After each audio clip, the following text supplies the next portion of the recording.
আপোনাৰ বিধায়ক পদ খাৰিজৰ প্ৰসংগটো চলি আছে আৰু ধৰক নগাঁওতো ৰকিবুল হুছেইন ডাঙৰীয়াই দেখিছে ইতিমধ্যে এই কথাখিনি আপুনি গমেই পাইছে, কি ক'ব বিচাৰিব? চাওক, মই বিধায়ক পদ খাৰিজ হ'বলৈ দুটামান চৰ্ত পূৰণ কৰিব লাগে। এটা হ'ল যে মই দল ত্যাগ কৰিব লাগে। 2 নম্বৰ হ'ল যে দলে দিয়া 3 লাইন হুইপ মই উলংঘা কৰিব লাগে। এই দুটা চৰ্তৰ এটা চৰ্তও মই উলংঘা কৰা নাই। মোক ছাছপেনশ্যন কৰি ৰাখোঁতেও ৰাজ্যসভা নিৰ্বাচনত দলৰ 3 লাইন হুইপ মানি মই ৰিপুণ বৰাক ভোট দিছিলোঁ, ৰাষ্ট্ৰপতিক ভোট দিছিলোঁ। গতিকে মই ভাবোঁ যে মোৰ বিধায়ক পদ খাৰিজ হোৱাৰ চৰ্ত পূৰণ হোৱা নাই। আৰু এটা চৰ্ত আছে ডিছকুৱালিফিকেশ্যন ৰুলত 6(2) যে এজন বিধায়কৰ বিধায়ক পদ খাৰিজ কৰিবলৈ সেই বিধানসভাৰ সদস্য এজনেহে অভিযোগ কৰিব পাৰিব। ৰকিবুল হুছেইন ডাঙৰীয়া এতিয়া সদস্য নহয় বিধানসভাৰ। গতিকে মই ভাবোঁ অধ্যক্ষ মহোদয়ে ন্যায় কৰিব আৰু মোৰ বিধায়ক পদ খাৰিজ নকৰিব বুলি মই আশা কৰিছোঁ। দ্বিতীয়তে কথাটো হ'ল যে আপোনালোকেও লক্ষ্য কৰিছে, অসমৰ ৰাইজে লক্ষ্য কৰিছে, কমলাক্ষদেৱ পুৰুষায়স্থ বসন্ত দাস, শশী দাস, তেওঁলোকে আজি প্ৰায় 6 বছৰৰ পৰা মুক্ত মনেৰে তেওঁলোকে বিজেপিৰ হৈ প্ৰচাৰ কৰি আছে।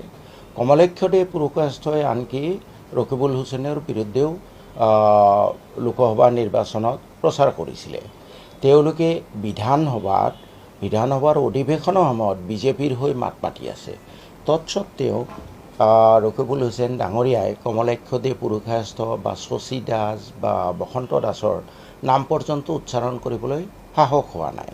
সেইকাৰণে মই ৰাইজক আহ্বান জনাইছোঁ যে যি সময়ত তেওঁৰ সংসদীয় সমষ্টিৰ 12জন মানুহক শিৱসাগৰত অতি বেয়াকৈ অত্যাচাৰ কৰিলে, ৰকিবুল হুছেইনে এটা মাত নামাতিলে, উচ্ছেদ হ'ল, ৰকিবুল হুছেইনে এটা মাত নামাতিলে, সেই সময়ত ৰকিবুল হুছেইনে কমলাক্ষদেৱ, বসন্ত দাস, শশী দাসৰ নাম পৰ্যন্ত উচ্চাৰণ কৰিবলৈ সাহস নোপোৱা তেওঁ মোৰ বিৰুদ্ধে বিধায়ক পদ খাৰিজ কৰিবলৈ উঠি পৰি লাগিছে। মই ভাবোঁ ধুবুৰী সংসদীয়বাসীয়ে ইয়াৰ মূল্যায়ন কৰিব।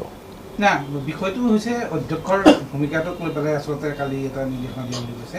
আপুনি কৈছে আপোনাৰ বিৰুদ্ধে, কিন্তু কংগ্ৰেছ বিধায়িনী দলেতো বাকী কেইজনৰ এগেইনষ্টতো কৰি থৈছে, অধ্যক্ষৰ ভূমিকাটোহে কথা কৈছে আচলতে।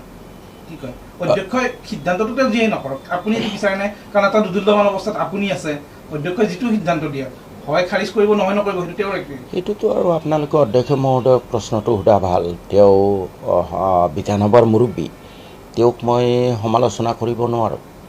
সেইটো উত্তৰ তেখেতেহে দিব পাৰিব। নহয়, যিটো কথা কৈছে ধৰক কিবা টাইম বাউণ্ডত এটা ডিচিশ্যন ল'ব লাগে, তেনেকুৱা কিবা নিয়ম আছে? সেইখিনিতো মোৰ কৰিবলগীয়া একো নাই। সেইখিনি অধ্যক্ষ মহোদয়ক সোধক, তেখেতেহে জানিব।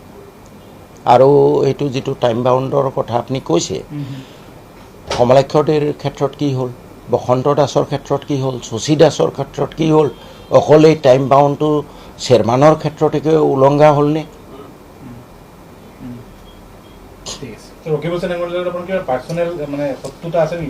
পাৰ্চনেল একো নাই। তেওঁৰ চৰিত্ৰ হ'ল তেওঁ মুছলমানক মাৰি, মুছলমানৰ ক্ষতি কৰি নেতা হ'ব বিচাৰে, সৰ্বজন গ্ৰহণযোগ্য। এই ক্ষেত্ৰতো শ্বেৰমান মিয়া জনগোষ্ঠীৰ নৰম মাটি, শ্বেৰমানক মাৰিলেতো আৰু কোনেও আৱাজ নুতুলে। গতিকে তেওঁ শ্বেৰমানক টাৰ্গেট কৰি লৈছে। তেওঁ ডেপুটি লিডাৰ হিচাপে তেওঁৰ যদি ন্যায়পৰায়ণতা আছিলে, তেতিয়াহ'লে তেওঁ মোৰ লগতে কমলাক্ষদেৱ পুৰুষায়স্থ 3 মাহ পাৰ হৈ গৈছে, বসন্ত দাসৰ 3 মাহ পাৰ হৈ গৈছে, শশী দাসৰ আজি প্ৰায় 3 বছৰ পাৰ হৈ গৈছে। তেওঁলোকৰ নামটো উচ্চাৰণ কৰিবলৈ সাহস নাই কেলে? কাৰণ হিমন্তলৈ ভয় লাগে। হিমন্ত বিশ্ব শৰ্মালৈ ভয় লাগে তেওঁলোকৰ নাম উচ্চাৰণ কৰিবলৈ। হয়তো হিমন্ত বিশ্ব শৰ্মাৰ উচতনিতে তেওঁ এইটো কৰিছে।